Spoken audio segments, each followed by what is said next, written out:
Continuamos en Perú, pero en otro tema, y es que este sábado un terremoto de 5.2 se registró en el país. Según informó el Servicio Geológico de Estados Unidos, el epicentro del sismo se localizó a una profundidad de 89 kilómetros a unos 58 kilómetros de la ciudad peruana de Puquio, en el sur del país. Por su parte, el Instituto Geofísico del Perú estima que la magnitud del sismo es de 5.1 e indica que sitúa su foco 54 kilómetros al este de la localidad de Acarí, en el departamento de Arequipa. Y los jóvenes y la sociedad civil de Mogadiscio, capital de Somalia, arropan con su solidaridad a las víctimas del atentado del pasado sábado y rompen el silencio para comprometerse con la paz. Jóvenes voluntarios han salvado vidas y garantizado la organización de las ayudas de emergencia a los afectados del atentado del 14 de octubre. Todavía estamos valorando los datos y poniéndolos todos juntos. Son los voluntarios como Abdi Hakim quienes documentan los hechos y coordinan las ayudas a las víctimas. Queremos estar seguras de que los hijos de las víctimas reciben cuidados. Se ha convertido en su responsabilidad. Murieron en el atentado 358 personas y la mayoría eran jóvenes y pobres. Los más pobres entre los pobres haciendo negocios de pequeña escala, limpiabotas y conductores. El gobierno no tenía capacidad para responder a las necesidades y después de asumirlo como su propia obligación, estos voluntarios que han trabajado hasta 16 horas al día ahora se sienten como ante un nuevo amanecer. Yo misma perdí 2 miembros de mi familia y muchos amigos. Es el momento en que debemos como somalíes pedir respuestas verdaderas sobre cómo prevenir otra catástrofe. Quieren un gobierno que responda al interés común con el que poder colaborar para prevenir los ataques. Están dispuestos a comprometerse y aseguran que después del 14 de octubre, donde todos fueron víctimas, ya no tienen miedo. Ahora pueden gritar porque antes no lo hacían. Solían esconderse en sus casas. Ahora estamos todos afuera y podemos hacer un cambio. La sociedad civil también participa y tiene algo que decir. Como sociedad civil no vemos que solo la dimensión militar puede vencer al Al-Shabaab. Hay distintas cosas que pueden hacerse y ya lo hemos discutido con el gobierno. Exigen alternativas de empleo para los jóvenes e invertir en la reconciliación, además de poder pedir cuentas por las operaciones militares, especialmente de fuerzas externas que, según ellos, acaban reforzando a los insurgentes. Desde Mogadiscio, Óscar Epelde para Telesur. Y preste mucha atención a esta información. Ahora todas sus interacciones en redes sociales podrán determinar si ingresa o no a Estados Unidos. Esta semana empezó a regir una medida que permite al Departamento de Seguridad Nacional de los Estados Unidos revisar las redes sociales y registros públicos en Internet de los migrantes que quieran ingresar al país.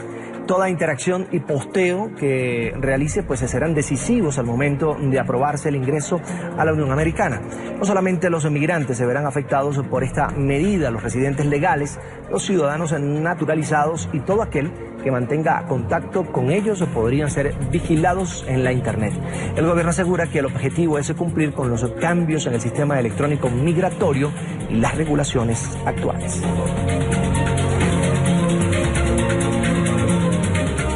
En esta parte del programa quiero saludar a Naime Salem, abogada experta en inmigración, que nos acompaña desde Houston, Texas. Una muy buena tarde y gracias por atendernos. Muy buenas tardes, gracias a ustedes por invitarme, es un placer estar aquí con ustedes. Comencemos por esto. ¿Qué tan compatible con la Constitución de los Estados Unidos es una medida como esta? Bueno, podríamos estar diciendo que es una invasión a la privacidad, el derecho de privacidad que tienen los ciudadanos en este país, pero el gobierno lo que está diciendo se están justificando de manera que dicen que lo hacen para proteger a los Estados Unidos de, por ejemplo, un ataque terrorista. Ahora, abogada, normalmente cuando, pues, por ejemplo, un turista quiere ingresar a Estados Unidos, primero hace previo una cita para solicitar visa, es decir, a partir de ese procedimiento también me imagino que el gobierno de Estados Unidos y sus lazos en cada una de las embajadas, de los consulados, va revisando el historial de cada persona, porque que incluso que te aprueben una visa para entrar a Estados Unidos no es garantía de que te dejen ingresar al país, porque la decisión final la toma el funcionario de migración que te atiende al momento de ingresar. Es decir, no es algo nuevo. No, claro que no. Esto es algo que ya se ha venido haciendo por mucho tiempo.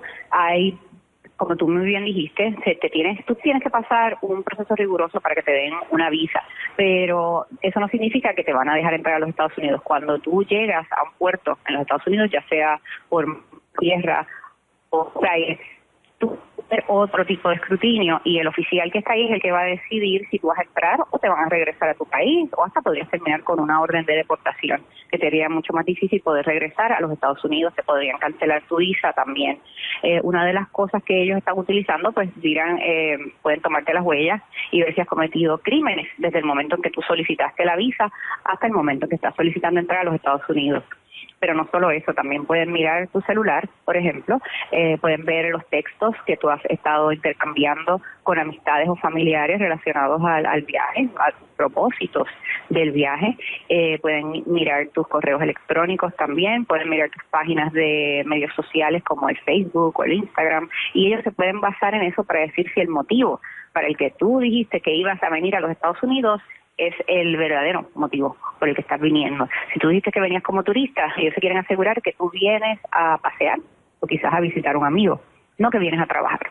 Desde el ángulo legal estadounidense, abogada, ¿qué tipo de contenidos pudieran considerarse una amenaza para la seguridad de los Estados Unidos?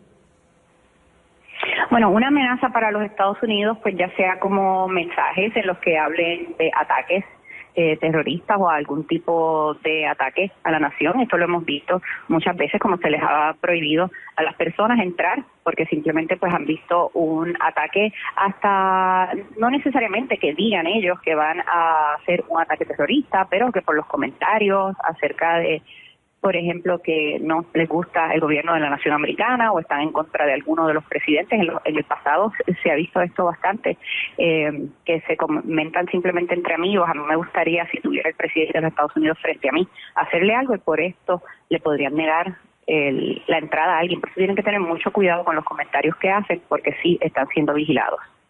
¿El Departamento de Seguridad de los Estados Unidos está preparado para no afectar el turismo, que es una fuente de ingreso, por supuesto, para muchos de los Estados Unidos?